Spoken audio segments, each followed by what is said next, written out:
Guys, it's Jessica with that hashtag show, and I'm here today with the directors of Night of the Zoopocalypse. Congratulations on the film, guys. Thank you so much. Thank Thank you. you. Now, to kick things off, can you tell me about the initial idea for the film and how you both got involved? Sure. Well, the story was originally created by Clive Barker. It was a graphic novel for adults. It was unpublished, and our production partner, Copperheart Pictures, Steve Holbin, he brought it to me and he said that, look, I want to turn this concept from Clive Barker, known for Hellraiser and Candyman, and I want to make a family-friendly film. And I was like, well, clearly you're insane, but give me the pitch. And he gave me the pitch, and I was like, oh, you know what?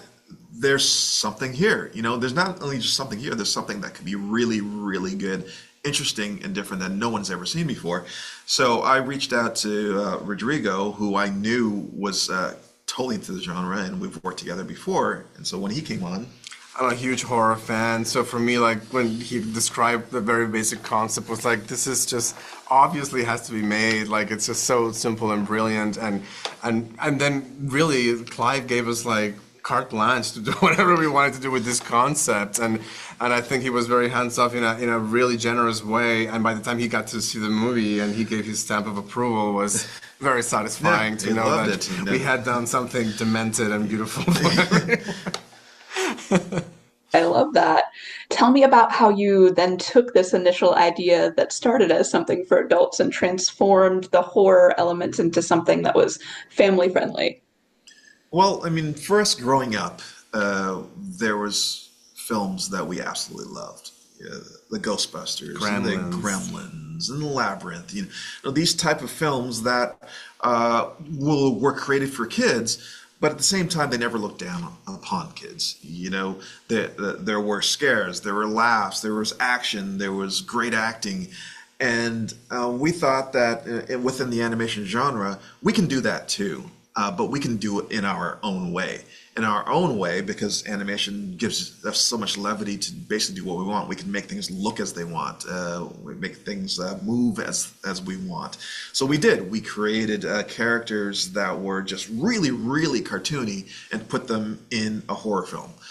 We took care. We took colors that for something that happened only in one night, and then we took lots of reference. So Yeah, I mean, like from unusual places, like Dario Argento's Suspiria, for example, was a big inspiration just for all the lighting approach of the film, because we knew that having a movie happening all just during one night could make the film look a little dull or not as interesting. And so we looked at unusual sources of inspiration for this. But ultimately, like Ricardo was saying, I think we wanted to give kids the same kind of thrill ride that we had when we were younger and we saw things like Gremlins, and we felt like there wasn't much of that anymore, at least for the theatrical experience. And we really believe this movie is for the theatrical experience, for kids to be there with their friends and their popcorn, and then have those jump scares. And we had this very simple philosophy of, for every jump scare, there should be a laugh out loud. laugh out loud. So, we brought up the tension, and so you get that feeling of that kind of that horror, but suspense, and then eventually we just release you, and we do that with a big laugh. And then that gives us license to do that again. So we bring you up when we do it again. So that's kind of those processes, those techniques. It took a lot of time to get it right and get that tone right. But I think that we did a really good job in making something that truly was something that would work for an entire family. Definitely. I see that you get the laughs and you get the scares to keep them on that ride.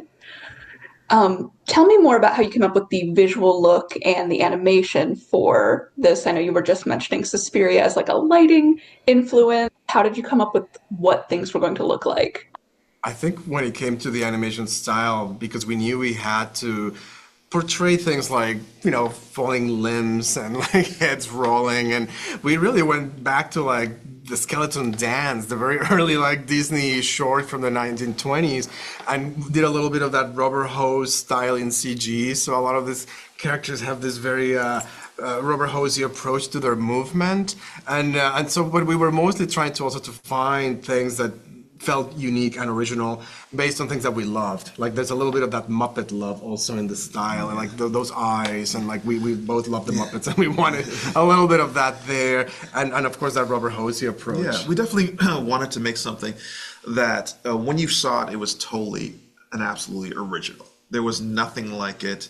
It's like when you see an Aardman film, you know, Wallace and Gromit, nothing looks like Wallace and Gromit. Or if you see a Leica film, you know, that stop motion look that Leica does, it only looks like that. When you see Zoopocalypse, it only looks like Zoopocalypse. You know, and as artists, that's what you strive for. You're trying to bring something new and different and enjoyable to this field.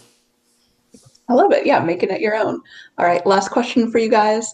What is your essential survival tip for making it through the Zoopocalypse? Ooh, this is the hardest question. That's a good one. But I'm gonna say make sure you make good friends. There you go. And I would say make sure you make good friends because then you can feed them to the zombies so you can escape. Two sides of the same coin, you know? Exactly. All right, thank you guys so much. Have a good one. Thank you.